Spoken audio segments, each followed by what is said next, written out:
नमस्कार साथियों, कैसे हैं आप सभी। उम्मीद करता हूं कि आप स्वस्थ होंगे, सुखी होंगे और आनंदित होंगे। श्री रामचरितमानस में आपका स्वागत है। हम श्री राम के गुणों का, उनके जो है चरित्र का सम्मान करते हुए, उनके चरित्र से सीखते हुए और उन्होंने अपने जीवन में जिस प्रकार से सारे चुनौतियों को बड़ी सहजता के साथ सामना किया, वो हमारे लिए सीखने का विषय है, वो हमारे लिए समझने का विषय है। आप देखेंगे कि व्यक्ति जब अपने सुविधाजनक कंफर्ट जोन में जाता है तब वहाँ वो ये पाता है कि जो उसका होश है, जो उसका वाकई में अर्थ है जीवन का, वो भूल बैठता है।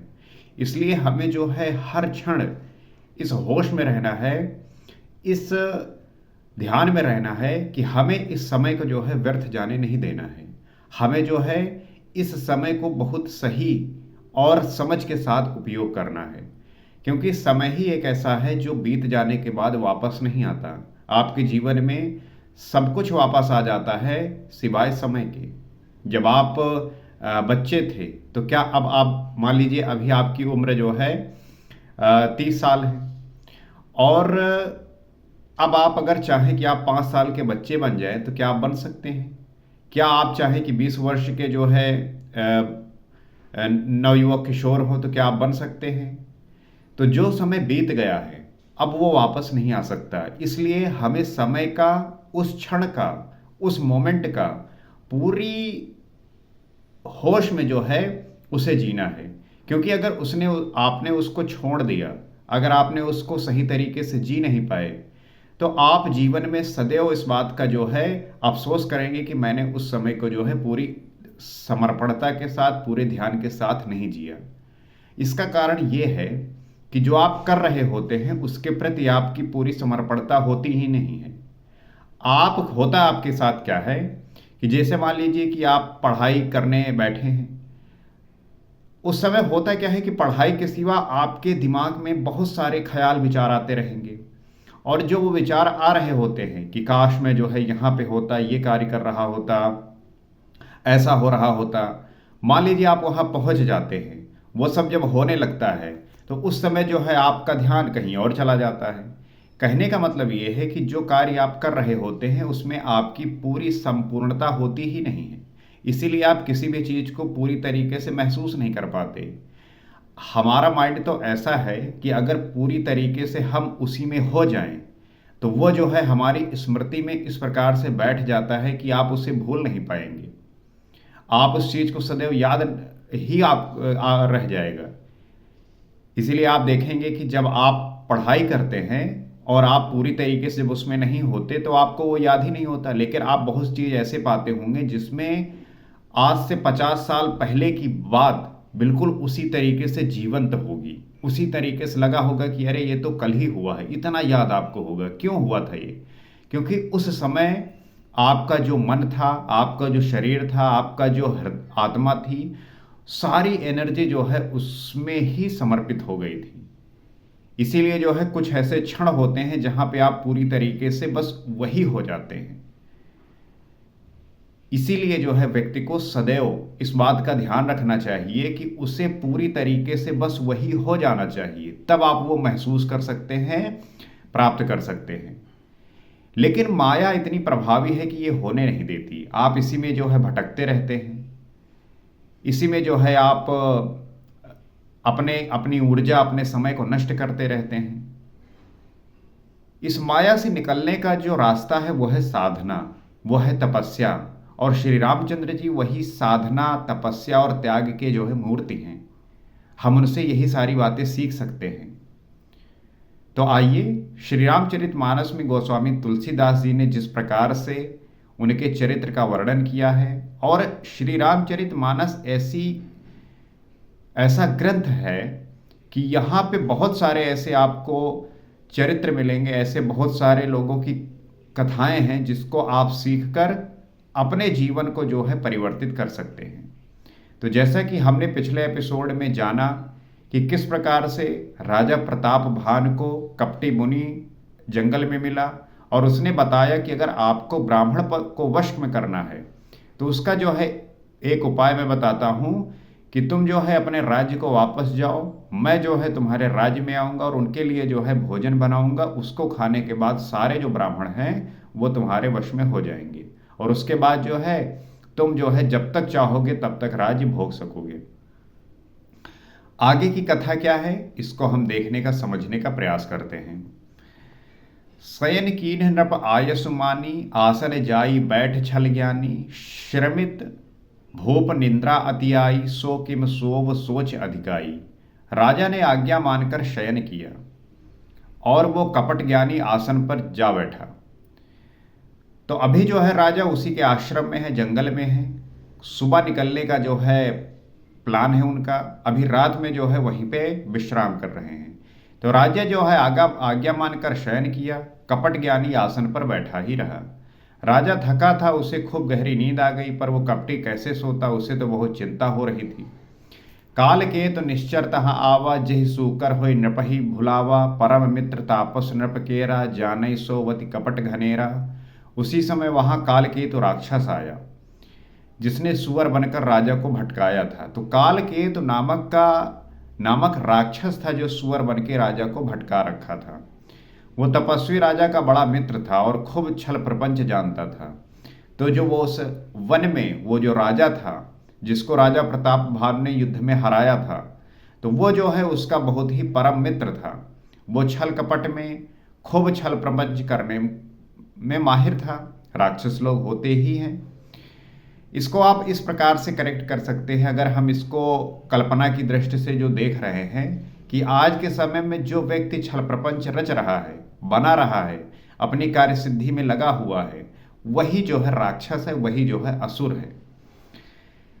तह के सत सुत अरु 10 भाई, खल अति अजय देव दुखराई, प्रथमय भूप समर सब मारे, विप्र संत सुर देख दुखारे। उसके 100 पुत्र और 10 भाई थे, जो बड़े ही दुष्ट, किसी से न जीते जाने वाले और देवताओं को दुख देने वाले थे। तो जो वो कालनेमी राक्षस था, उसके 100 पुत्र थे, 10 भाई थे, और वो सब के सब बड़े दुष्ट थे, किसी से न जीते जाने वाले थे और देवताओं को दुख देने वाले थे। ब्राह्मणों, संतों और देवताओं को दुखी देखकर राजा ने उन सबको पहले ही युद्ध में मार डाला था। जब राजा प्रताप भानु ने ये बात देखी, तब उन्होंने ब्राह्मणों, संतों और देवताओं के दुख को देखकर उनने सभी को जो है पहले ही युद्ध में मार दिया था। तह खल पाछिल बयरु सभारा, तापस नृप मिल मंत्र विचारा, जिहिर पुछै सोई रचहि उपाऊ, भावी बस न जान कछुराऊ। उस दुष्ट ने पिछला वैर याद करके तपस्वी राजा से मिलकर सलाह विचारी, षड्यंत्र किया और जिस प्रकार शत्रु का नाश हो वही उपाय रचा। तो राजा भी जो है युद्ध में हारा हुआ था, उसे भी जो है बदला लेना था, उस राक्षस कालनेम को भी बदला लेना था। तो दोनों आपस में मिल गए और राजा प्रताप भानु के खिलाफ षड्यंत्र रचा। भावी बस राजा प्रताप भानु कुछ भी न समझ सका। रिप तेजसी अकेले अपि, लघु कर गनई न ताहु, अजहु देत दुख रवि ससही, सिर अवशेषित राहु। तेजस्वी शत्रु अकेला भी हो तो उसे छोटा नहीं समझना चाहिए। हमें सबसे बात ये ध्यान रखना है कि कोई भी शत्रु आपका हो, आपसे कितना भी छोटा हो, कितना भी जो है किसी भी प्रकार का हो, हमें उसे छोड़ना नहीं आंकना चाहिए।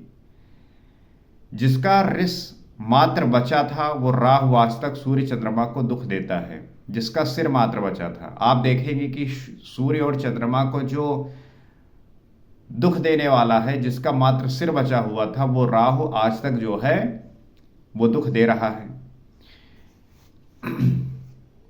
कहने का मतलब ये है कि शत्रु जो होता है उसे कभी भी छोड़ना नहीं चाहिए। वो कितना भी छोटा हो, किसी भी प्रकार का हो, कैसा भी हो, उसे जो है सर्वथा मूल रूप से नष्ट कर देना चाहिए। लेकिन ये नहीं कि किसी व्यक्ति से झगड़ा हुआ, उसको आपने मार दिया। अगर आपको शत्रु का नाश करना है तो आपके भीतर जो है अपने ही सारे शत्रु हैं। काम, क्रोध, मद, लोभ, अहंकार, ईर्ष्या, ये सारे शत्रु हैं। इनका जो है इनका नाश करना है। आप देखिए, जब आप क्रोधित होते हैं तो आपका जो वचन है, आपका जो कार्य है, आपका जो बिहेवियर है, वो किस प्रकार से बदल कर आप बहुत ही गंदे और भ्रष्ट लगने लगते हो। हमें क्रोध का नाश करना है, हमें क्रोध को मारना है, हमें काम को जो है मारना है। इन पर जब आप विजय प्राप्त करेंगे तो आपके बाहरी जीवन में भी कोई भी आपका शत्रु नहीं होगा, न मित्र होगा। आप तो उदासीन होंगे, आप न्यूट्रल होंगे। और जीवन में वही व्यक्ति सफल है, वही व्यक्ति सुखी है, वही आनंदित है जिसे इस बात का ख्याल है। तापस नृप निज सखहि निहारी, हरस मिल्यो उठ भयो सुखारी। मित्र ही कही सब कथा सुनाई, जातु धान बोला सुख पाई। तपस्वी राजा अपने मित्र को देख प्रसन्न हो उठकर मिला और सुखी हुआ। उसने मित्र को सब कथा कह सुनाई, तब राक्षस आनंदित होकर बोला। तो फिर उस तपस्वी ने उसको जो है अपने मित्र को देखकर प्रसन्न होकर उठकर जो है मिला, वो सुखी हुआ। उसने मित्र को सारी कथा जो है सुनाई, जो राक्षस को बड़ा ही आनंदित करने वाला था। अब साधे रूप सुनहु नरेसा, जो तुम कीन्ह मोर उपदेशा। परिहरि सोच रहो तुम सोई, बिन औषध बियाधि विधि खोई। हे राजन सुनो, अब तुमने मेरे कहने के अनुसार इतना काम कर लिया, तो अब मैंने शत्रु को काबू में कर लिया समझो। तुम अब चिंता त्याग सो रहो, विधाता ने बिना ही दया के रोग दूर कर दिया। वो आपस में बात कर रहे हैं कि हमने जिस प्रकार से अपना काम साधा है, इस वजह से अब निश्चिंत होकर तुम सो जाओ। अब विधाता जो हमारे दुख दिए थे वो जो है मिटाने का टाइम आ गया है। कुल समेत रूप मूल बहाई, चौथे दिवस मिलब मैं आई। तापस नृपहि बहुत परतोषी, चला महाकपटी अतिरोषी। कुल सहित शत्रु को जल मूल से उखाड़ बहाकर आज से चौथे दिन मैं तुमसे आ मिलूंगा। इस प्रकार तपस्वी राजा को खूब दिलासा देकर वो महामायावी और अत्यंत क्रोधी राक्षस चला। वो जो राक्षस काल नेम था, उसने ये बताया कि मैं जो है चौथे दिन आकर तुमसे मिलूंगा। तपस्वी राजा को खूब जो है दिलासा देकर वो महामायावी और अत्यंत क्रोधी चला। उन दोनों ने आपस में बात कर लिया कि किस प्रकार से जो है राजा का नाश करना है पूरी तरीके से। भानु प्रताप पही बाज समेता, पहुँचाये से छन मांझ निकेता। नृपहि नारी पही शयन कराई, है ग्रह बांधे से बाज बनाई। उसने प्रताप भानु राजा को घोड़े सहित क्षण भर में घर पहुंचा दिया। राजा को रानी के पास सुलाकर घोड़े को अच्छी तरह से घुड़साल में बांध दिया। फिर उसने क्या किया कि राजा प्रताप भानु को घोड़े सहित क्षण भर में जो है उनके नगर पहुंचा दिया। राजा को रानी के पास सुलाकर घोड़े को अच्छी तरह से घुड़साल में बांध दिया। नृपहि नार पहि शयन कराई, है ग्रह बांधे से बाज बनाई। राजा के उपरोहित ही हर ले गयो बहोरी, लय राखिस गिरी खोह महु, माया कर मति भोरी। फिर वो राजा की पुरोहित को उठा ले गया और माया से उसकी बुद्धि को भ्रम में डालकर उसने पहाड़ की खो में ला रखा। फिर उसने क्या किया कि राजा का जो पुरोहित था उसको जो है उठा लाया और माया से उसकी बुद्धि को भ्रम में डालकर उसे पहाड़ की एक खोह में लाके रख दिया। ये कहानी इतनी प्रभावी है, ये कहानी इतनी आपकी बुद्धि को जागृत करने वाली है कि जब आप इसका नित्य अध्ययन करते हैं तब इसका एक सूत्र बनता है। जिस प्रकार से आप कोई भी चीज को जब ठीक करने का प्रयास करते हैं तब उसमें सबसे ज़्यादा आवश्यक होता है निरंतरता, आपका जो है नियमित उसके प्रति साधना। और ये साधना जब आप नित्य करने लगते हैं तब इसका जो प्रभाव है वो आपके चरित्र में दिखने लगता है। यही जो है आपको आपके जीवन से जोड़ता है, आपको आपसे परिचित कराता है। और श्री रामचरितमानस में ये जो कथा है ये बहुत ही सुंदर और हमें सीख देने वाली है। तो हमें सदैव कहानियों से सीखना चाहिए, ना कि बच्चों की तरह सुनकर उस पर जो है आनंदित होना चाहिए। इतिहास, कहानी, कथाएं ये हमें एक सीख देती हैं। और जितनी बुद्धि आपकी प्रगाढ़ होगी, जितनी मजबूत होगी, उतनी ही जो है आप अपने जीवन को सहज भाव से जी पाएंगे। इस जीवन में जो है भय बना रहता है लोगों को कि अगर ऐसा हो जाएगा तो क्या हो जाएगा, अगर ऐसा हो जाएगा तो क्या होगा। आप इस चिंता से दूर होइए। ये जो आपकी चिंताएं हैं, जो आपका ये भय है, यही जो है आपको सदैव इस बात से डराता रहता है कि चीज़ें किस प्रकार से होंगी, कैसे घटित होंगी। तो हमें सबसे पहली बात ये कि इस बात का ध्यान रखना है कि हमें डरना नहीं है। हमें सदैव मजबूती के साथ अपने विचारों को सकारात्मक रखते हुए जीवन में आगे बढ़ते रहना है। तो मुझे पूरी आशा है कि आप इस कथा का आनंद ले रहे होंगे, सीख रहे होंगे, और अगर आपको लगता है कि इससे आपको कुछ भी वैल्यूएबल और इंसाइट मिला हो, आपने कुछ सीखा हो, तो आप इस चैनल से जुड़ सकते हैं और यहाँ पे हुई बातों को आप अपनी समझ के हिसाब से आप भी जो है प्रदर्शित कर सकते हैं, बता सकते हैं, ताकि हम साथ में मिलकर इन बातों को उन व्यक्तियों तक भी पहुंचा सके जो इसका लाभ उठा सके। होता है व्यक्ति किसी कारणवश अपने पथ से भ्रष्ट हो जाता है, अपने पथ से जो है हट जाता है, एक सही दिशा नहीं मिल पाती। शायद उसके जीवन में ऐसा कोई गुरु ना मिला हो या मेंटोर ना मिला हो जो उसको सही दिशा दिखाई हो। लेकिन अगर कभी भी किसी भी समय कोई व्यक्ति आपको इस प्रकार का मार्ग दिखाया हो, तो आप उस गुरु का जो है चिंतन करिए, उस महान आत्मा को पूजा करिए और इस तरीके से अपने जीवन को प्रदर्शित करिए जहाँ पे जाके आप जो है अपने आप को आनंद में पा सकें। और इस चैनल पे की हुई बातें, इस चैनल के माध्यम से आप वो सारी बातों को सीख सकते हैं, समझ सकते हैं, अपनी भी राय प्रस्तुत कर सकते हैं, ताकि आपका जो बुद्धिमत्ता है वो हमारे समझ और ज्ञान को बढ़ाएगा। क्योंकि हमारी इतनी बुद्धि नहीं है कि हम इतने महान ग्रंथ को और इसमें दिए हुए बातों का वर्णन कर सके। फिर भी हम प्रयास कर सकते हैं। सीखने की प्रक्रिया में जो गलतियां हैं वही हमें जो है सिखाती हैं, और जीवन का उद्देश्य यही है कि दिन प्रतिदिन हमें थोड़ा थोड़ा सीखते हुए जीवन को आगे बढ़ाते जाना है। इसी आशा के साथ आज इतना ही। अगले एपिसोड में आपसे फिर मुलाकात होगी। सीताराम।